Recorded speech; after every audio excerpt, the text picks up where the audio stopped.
Hello everyone, welcome all on Nimbus learning. So आज हम लोग यहाँ पे कहीं ना कहीं डूज और डोंट डूज पे बात करने वाले हैं, या इसको थोड़ा और सिंप्लीफाई करें तो कहीं ना कहीं what are the common mistakes जो हम लोग एग्जाम में करते हैं। तो इस पर हम लोग एक बार आज बात करते हैं, क्योंकि आपका एग्ज़ाम जैसा कि आपको पता है कि बिल्कुल नज़दीक है। नेक्स्ट वीक में आपको एग्ज़ाम है, आप सबको ही पता है। तो मैं ज़रूर यहाँ पे एक बार बताना चाहूँगा कि जो भी आपके पास जो कॉमन मिस्टेक्स आप करते हैं एग्ज़ाम के दौरान, वो आप मत करिएगा। जनरली आप कोई भी ब्रांच हो आपकी हो, बहुत सारी मिस्टेक्स आप करते हैं। तो जैसे कि अगर मैं फर्स्ट बात करूँ अगर, तो सबसे बड़ी चीज़ ये रहती है कि जब भी हम एग्ज़ाम देने जाते हैं, सो जस्ट सी दिस, तो जैसे यहाँ पे जो सबसे पहले मिस्टेक होती है कि हम लोग बहुत पैनिक होते हैं। जैसे एग्ज़ाम देने जाएंगे, जनरली ऐसा होता है, मतलब जब भी हम कोई काम करने जाते हैं तो आपको लगता है कि यार पता नहीं क्या होगा। सो जैसे कि बी रिलैक्स्ड, आप एकदम कूल रहिएगा। अब आपको लगेगा सर कूल तो कैसे रहें, कूल रहने के लिए मतलब क्या करें। सो देखिए, कूल रहने का मतलब ये होता है कि आपने जो प्रिपरेशन करी है आप अपना बेस्ट दीजिएगा।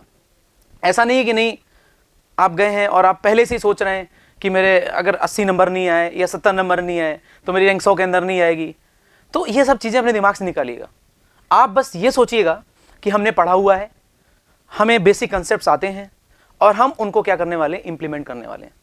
जो भी एग्ज़ाम होगा, हमने टेस्ट सीरीज लगाई है, हमने अपना कंटेंट रेडी करा है, जो पढ़ाया गया फैकल्टीज़ ने पढ़ाया, जो नोट्स उनको प्रॉपर रिवाइज्ड हैं, ये दिमाग में अपने ख्यालात लाओ आप।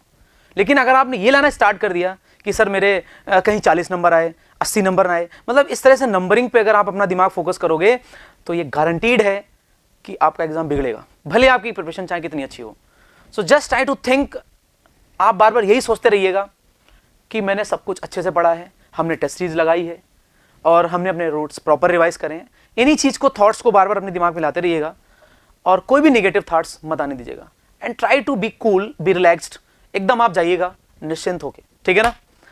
अब देखिए ध्यान से, ठीक है, अगर हमने ये फील किया कि नहीं ठीक है सर मैं बहुत ही कूल हूँ, अब मैं यहाँ पे जो आपको डिस्कस करने वाला हूँ कि बेसिकली वो कौन कौन सी और मिस्टेक्स होती हैं जो हम लोग करते हैं। देखिए ध्यान से, अगर मैं आगे बढ़ूँ तो कहीं ना कहीं क्या होता है, जब भी हम पेपर देना स्टार्ट करते हैं तो क्वेश्चन को हम मिसरीड करते हैं। जैसे आप इस इमेज को देख रहे हैं तो कई बार आपको लगता है कि यार यहाँ पे तो ऐसा लिखा हुआ था, मतलब इसमें तो कुछ ये पूछा गया था। सपोज मान लीजिए अगर इलेक्ट्रिकल की बात करें तो मान लीजिए वहाँ पे पावर पूछी गई है और मैं वहाँ पे रेजिस्टेंस की वैल्यू निकाल दी, या फिर अगर मैकेनिकल सिस्टम की बात करें तो वहाँ भी कुछ और पूछा गया है और मैंने कुछ और निकाल दिया। अच्छा, ये आपको रियलाइज कब होता है, जब एग्जाम दे के आते हैं और फ्रेंड्स के साथ डिस्कस करते हैं। अच्छा, ऐसा जनरली कब होता है, जब हम क्वेश्चन को मिसरीड करते हैं, मतलब उसको हम जल्दीबाजी में रहते हैं। मतलब कई बार क्या होता है कि हम जब एग्जाम देने जाते हैं तो हमको बहुत सारे क्वेश्चंस जो क्लास में करे होते हैं या टेस्ट सीरीज में लगाए होते हैं एज इट इज दिख जाते हैं, तो हम एकदम बिल्कुल क्या होता है, एकदम कूद पड़ते हैं बिना ये सोचे समझे कि सर इस क्वेश्चन में क्या पूछा गया है। हो सकता है क्वेश्चन ऑलमोस्ट सेम हो, छोटी सी कोई बात हो जो उस टेस्ट सीरीज और आपके नोट से डिफरेंट हो, बट उस चीज़ को आप पिक नहीं कर पाते हो। जल्दीबाजी में आप पूरा क्वेश्चन अटेम्प्ट करते हो, अपने 2-2.5 मिनट खराब करते हो। खराब इसलिए बोला क्योंकि आपने सॉल्व किया, आपके मार्क्स नहीं आए, और आपके मार्क्स उसमें क्या आते हैं, नेगेटिव में आते हैं अगर वो MCQ है, और अगर आपका फिलिंग द ब्लैंक्स है तो 0 आते हैं, जहाँ पे आपको +2 या फिर +1 मार्क्स आना चाहिए था। तो don't misread the question, carefully पढ़िएगा। आप अपने क्वेश्चंस को 5-10 सेकेंड लगाइएगा केवल क्वेश्चन पढ़ने में। क्वेश्चन पढ़ने के बाद ही उसको सॉल्व करिएगा, क्योंकि आप कई बार आधा अधूरा देखते हो, आपको लगा कि नहीं यार इसमें तो SFD BMD का क्वेश्चन है, सर ने खूब सारे कराए हुए हैं, मेरे को तो आता है, ये तो मुझे पता था, इसमें सीधे फॉर्मूला लगाना है। बट लिटिल भी चेंजेस होंगे, उस चीज़ को आपको माइंड करना है, इस चीज़ को आप ध्यान रखिएगा। ये सबसे ज़्यादा कॉमन मिस्टेक होती है। और सोचो अगर ऐसा 5-7 क्वेश्चन में आपके साथ हो गया तो पेपर इधर से उधर हो जाएगा। अगर आपकी रैंक 100 के अंदर आ रही होगी तो 500 के बाहर चली जाएगी, केवल आपकी थोड़ी सी लापरवाही में। So try to read the questions carefully, then try to solve. So don't miss read the question, okay. नहीं बाद में सोचोगे, फिर रोए को बैठ के, जैसे लड़की रो रही है वैसे आपको भी लगेगा कि यार अब क्या करें, तो रोने से कोई हल निकलने वाला है नहीं। तो आप पहले समझ लीजिएगा कि आपको इस तरह के कोई नॉनसेंस नहीं करनी है। समझ गए मेरी बात आपकी? नहीं। Now we go for the next. देखिए ध्यान से, अगला अगर मैं बात करूं, देखिए ध्यान से, कई बार क्या होता है, ये बड़ी कॉमन मिस्टेक है। कई बार होता है मेरी प्रिपरेशन बहुत अच्छी चलती है, मेरे टेस्ट में बहुत अच्छे मार्क्स आते हैं, सब कुछ पढ़ा होता है, 2 साल से तैयारी कर रहे होते हैं, एग्जाम देने जाते हैं। मान लो एग्जाम्पल लेते हैं, आपको लगता है आपको सोम बहुत आती है, या अगर इलेक्ट्रिकल की बात करें तो आपको लगता है कि मेरे को नेटवर्क बहुत आती है, या सिविल की बात करें तो लगता है मेरे को सॉइल बहुत आती है। आप क्या करते हैं, जरूर किसी ना किसी का कई सारे सब्जेक्ट फेवरेट होते हैं। तो होता क्या, जब आप क्वेश्चन अटेम्प्ट करते हैं तो आप जब क्वेश्चन सॉल्व करते हैं लगता है ये तो सॉइल का क्वेश्चन है, ये तो किसी भी शर्त पे गलत नहीं करेंगे, बस ईगो प्रॉब्लम है। आप उस बात को अपने ईगो पे ले लेते हो और आपको लगता है कि इसको हम सॉल्व करके मानेंगे। इस चक्कर में आप इस चीज को भूल जाते हो कि आपका जो टाइम है वो खराब हो रहा है। बात समझ में आ रही नहीं आ रही? 65 क्वेश्चन आते हैं, मैं कहता हूं अगर आप 5 क्वेश्चन छोड़ भी दोगे ना तो भी आपकी रैंक 100 के अंदर ही आ जाती है। क्या मैं सही कह रहा हूं? मैं ऐसे कहना चाह रहा हूं कि जब भी कोई क्वेश्चन अटेम्प्ट करें, सो डोंट टेक कि ये मुझे करना ही है। आपको लगता है, क्योंकि हमें टाइम को भी ध्यान रखना है, हम भूल जाते हैं कई बार। मैंने ऐसा देखा है कि मैं काफी दिनों से टेक्निकल फील्ड में हूं, तो ऐसा ऑब्जर्व किया है कि स्टूडेंट क्या करते हैं, एक एक क्वेश्चन में आधे घंटे खराब कर देते हैं। शुरुआत में आपको पता नहीं चलता टाइम का, क्योंकि आपके पास 180 मिनट होते हैं तो टाइम खूब सारा लगता है, तो आप 20 मिनट 25 मिनट एक क्वेश्चन में खराब कर देते हैं, जो कि पूरी तरह से नॉनसेंस। अगर उस क्वेश्चन को आप सही भी कर देते हैं तो उसका सही करना आपके लिए कोई इसका मतलब ही नहीं है। तो मैं आपको यहां बताना चाहूंगा कि आपको क्वेश्चन अगर आ रहा है 2-2.5 मिनट में आप कर पा रहे हैं तो ओके, अगर नहीं कर पाते हैं जस्ट लीव इट, छोड़ दीजिएगा, उसको करना ही नहीं है मेरे को। डोंट टेक कि पेन के सर ये नहीं होगा तो क्या होगा। लेकिन होता क्या है ना, ईगो, सर यार मेरे को मशीन आती है, मैं तो साला मशीन का क्वेश्चन करके ही मानूंगा।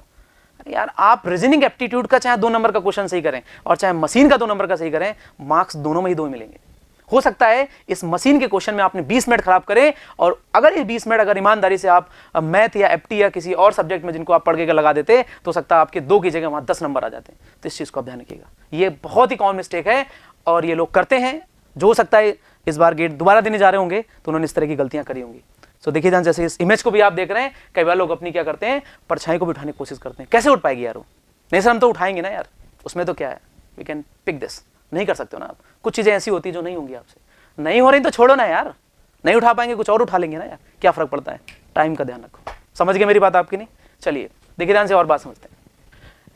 ट्रू नॉट ट्रू, अरे ये तो बहुत ही खतरनाक चीज है। यहां पे क्या होता है, जैसे आपके पास कोई क्वेश्चन आता है, आप एकदम क्या होते हैं, नशे में तो रहते ही हैं कि 80 नंबर लाने, 90 नंबर लाने, 100 नंबर लाने, बस चालू। क्वेश्चन ध्यान से पढ़ा ही नहीं, लिखा है कि आपको बताना है इनमें से कौन सा स्टेटमेंट नहीं सही है, आप उसमें सही वाला लगा देते हैं। और देखो इत्तेफाक ऐसा, चूंकि उसमें लिखा नॉट ट्रू, तो पहला तो सही होएगा ही ना, तो उसमें से जरूर 3 सही होंगे स्टेटमेंट, एक गलत होगा। और जैसे आप पढ़ते हैं उसमें लिखा है नॉट ट्रू, आपको गलत बताना है। गलत हो सकता है सी पार्ट में हो और आपके दिमाग में कैलकुलेशन चलेगा, आपको ट्रू वाला बताना है, और आप इतनी जल्दीबाजी में रहते हैं कि आप पहला ही टिक कर देते हैं। आपको लगता है आपसे ट्रू पूछा गया है, जबकि पूछा नॉट ट्रू गया था और पहला पार्ट ट्रू था, तो आप उसको टिक करके आगे बढ़ जाते हैं। क्वेश्चन 1 मार्क्स का होता है। ये रियलाइज आपको तब होगा जब आप घर आ जाएंगे, अरे इसमें तो नॉट ट्रू था, हम तो ट्रू भरा है। बहुत ही कॉमन मिस्टेक है। सो जैसे मैंने बोला, रीड द क्वेश्चन केयरफुली कि ट्रू पूछा गया है या नॉट ट्रू पूछा गया है। होप सो क्लियर होगा ये, ठीक है। ये बहुत ही कॉमन मिस्टेक है। 6-7 बार मैंने गेट एग्जाम दिया हुआ है, तो ये सारे एक्सपीरियंस मैं आपको शेयर कर रहा हूँ। मैं भी स्टूडेंट लाइफ से गुजरा हुआ हूँ, मुझे भी पता है अपने टाइम में क्या गलतियाँ होती थी या लोग जो करते हैं। 10,000 बच्चों को पढ़ा चुका हूँ, तो वहाँ से इनपुट्स मिलते रहते हैं, उनके बेसिस में मैं आपसे बात कर रहा हूँ। ऐसा नहीं कि मैं हवा में बातें कर रहा हूँ। बात समझ नहीं आ रही है तो ये वही पॉइंट्स हैं जो आप गलत करते हैं। मेरी बात ध्यान सुनना, आप क्लियर हुआ कि नहीं? तो एक बार इस वीडियो को जरूर देखिएगा अंत तक, आपको और भी सारी चीजें समझ आएंगी। देखिए ध्यान से, ये भी बहुत ही कॉमन मिस्टेक है, मैग्नीट्यूड या नॉर्मल वैल्यू। आप देखते हैं कई बार आपसे क्या होता है, कोई चीज क्वेश्चन देगा, बोलेगा फाइंड आउट इट्स मैग्नीट्यूड। फिर से आप दिमाग तो आपका बस 80 नंबर लाने हैं कि या 40 कहीं ना आ जाए, मतलब फालतू के, मतलब आप चीजें अपने दिमाग में बिठा के बैठे हो। आपसे पूछ रहा है कि find out the magnitude of this number, कि भैया इसका मैग्नीट्यूड क्या होगा। आप क्या करते हो, उसका नॉर्मल वैल्यू भर देते हो। मान लो उसका वैल्यू आ रहा है 50 -50, आपसे मैग्नीट्यूड पूछा गया ना, तो आप उसमें मॉड लगाए ना, उसमें +50 भरना है, क्योंकि अपने पास क्वेश्चन NAT भी है, न्यूमेरिकल आंसर टाइप भी है। बात समझ नहीं आ रही है? So try to fill correct कि भैया मैग्नीट्यूड पूछा गया है, ये भी उसी कैटेगरी में आ रहा है। Don't misread the question, question को गलत तरीके से मत पढ़िएगा। मैग्नीट्यूड पूछा गया है, नॉट ट्रू पूछा गया है, ट्रू पूछा गया है, क्या पूछा गया है, इस बात को तो समझो पहले, तब तो उसको सॉल्व करो ना यार। आप बिना ही समझे आपसे सॉल्व करने में स्टार्ट कर दोगे तो गलतियां होना तो लाजमी है ना। समझ गए? ये सारी चीजें आपको कब पता चलेंगी, जब आप एग्जाम देके घर आ जाओगे। क्लियर हुआ कि नहीं? या रास्ते में आपका फ्रेंड मिलेगा, बोलेगा यार तो इसका मैग्नीट्यूड पूछ रहा था, आप बोलोगे अरे मैं तो इसका क्या भर दिया, नॉर्मल वैल्यू भर दी। So please careful this, so don't misread the question, या मैग्नीट्यूड और नॉर्मल वैल्यू जो भरनी उसको आप ध्यान रखिएगा। देखिए ध्यान से, इसके बाद ये भी मतलब जबरदस्त कॉमन मिस्टेक, जब से आपका एग्जाम ऑनलाइन हुआ और आपके पास न्यूमेरिकल आंसर टाइप क्वेश्चन आए हैं, बहुतायत में लोग गलत करते हैं। आप लोग यूनिट का ध्यान नहीं देते हो। जैसे आपके पास क्या होता है, आपने देखा होगा न्यूमेरिकल आंसर टाइप क्वेश्चंस में क्या होते हैं, आपको भरना होता है नंबर, उसकी यूनिट उसके बगल में लिखी रहती है, या उस क्वेश्चन में लिख देता है कि आपको ये जो भरना है इसका यूनिट ये होना चाहिए। सपोज लेंथ है तो आप लेंथ को मीटर में मेजर करते हो, सेंटीमीटर में मेजर करते हो। तो मान लीजिए किसी क्वेश्चन को सॉल्व किया, उसका आंसर सपोज 10 सेंटीमीटर आ रहा था, तो ऑब्वियस सी बात वहाँ लिखा होगा कि आपको ये जो लेंथ भरनी है इसको सेंटीमीटर भरनी है। It means we need to put in centimetre. और मान लीजिएगा सपोज ये ऐसे मान लें 100 सेंटीमीटर आ रहा था, तो सेंटीमीटर भरना था। अब मान लीजिए उसको आपने मीटर में निकाला है, तो आप उसको सेंटीमीटर में कन्वर्ट करें।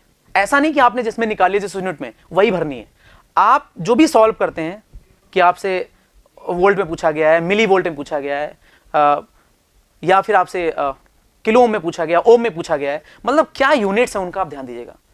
सो try to fill the data in the correct unit. अच्छा, यूनिट आपकी उसमें मेंशन रहती है, तो उस यूनिट का देख के ही आपको फिल करना होगा। क्या मेरी बात समझ में आई नहीं आई? तो यहां तक शायद मुझे ऐसा लगता है एकदम आपको परफेक्ट समझ में आ गई बात कि try to fill the correct unit. समझ गए? तो यूनिट गलत करते हैं ना, कि सेंटीमीटर में पूछा गया है और या मीटर में पूछा गया है, तो आप ध्यान नहीं दे रहे, तो यूनिट्स का आप ध्यान रखिएगा, ठीक है ना। Now we go for the next MSQ. देखिए ध्यान से, एक नई कहानी आ रही है इस बार एग्जाम में, एमएसक्यू। अब एमएसक्यू का क्या करना है, मेरा जो टीम है या जो हम लोग सोच रहे हैं, यहाँ पे हम लोग कहीं ना कहीं ये सोच रहे हैं कि बहुत ज़्यादा क्वेश्चन एमएसक्यू तो नहीं आएंगे।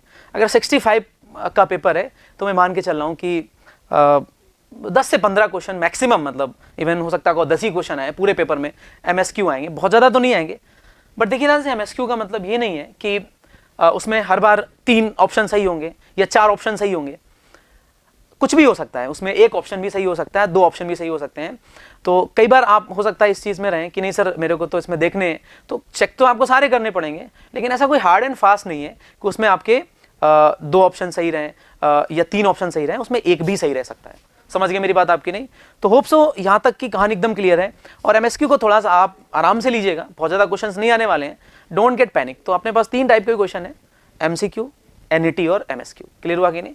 Most of the questions you see MCQ as well as NET. कुछ क्वेश्चन एमएसक्यू भी आएंगे जो कि नई कहानी है हम लोगों के लिए भी, जो हम लोग पढ़ाते हैं हम लोग के लिए भी नहीं होगी। क्यों? क्योंकि देखेंगे इस बार आईआईटी क्या पैटर्न को फॉलो करता है, क्योंकि अभी इस तरह का कोई कमेंट करना इस पर ठीक नहीं रहेगा। लेकिन आप रेडी रहिए इन चीज़ों के लिए भी, और अपना टाइम मत खराब करिएगा। किसी भी क्वेश्चन को ईगो पर मत लीजिएगा। कई बार ऐसा होता है कि जो आपका बहुत फेवरेट सब्जेक्ट होता है वो बहुत अच्छे मार्क्स नहीं दिला पाता है, और कई बार क्या होता है जो आपने बहुत हल्के में पढ़ा था वो आपको बहुत अच्छे मार्क्स दिला देता है। वो उस दिन पे डिपेंड करता है। इसलिए आप सारे लोग बहुत ही कूल रहिएगा, रिलैक्स्ड रहिएगा, कोई भी टेंशन मत लीजिएगा, ठीक है ना। और एग्जाम दीजिए जाके। तो सभी को मेरी तरफ से बेस्ट ऑफ लक। और देखिए ध्यान से, जो भी है मतलब बिल्कुल कूल रहिएगा। So good luck, best luck, और मेरी विशेष आपके साथ हैं। सो एक बार एग्जाम दीजिएगा और बताइएगा आपका क्या रिस्पॉन्स आता है। Thank you for watching this video.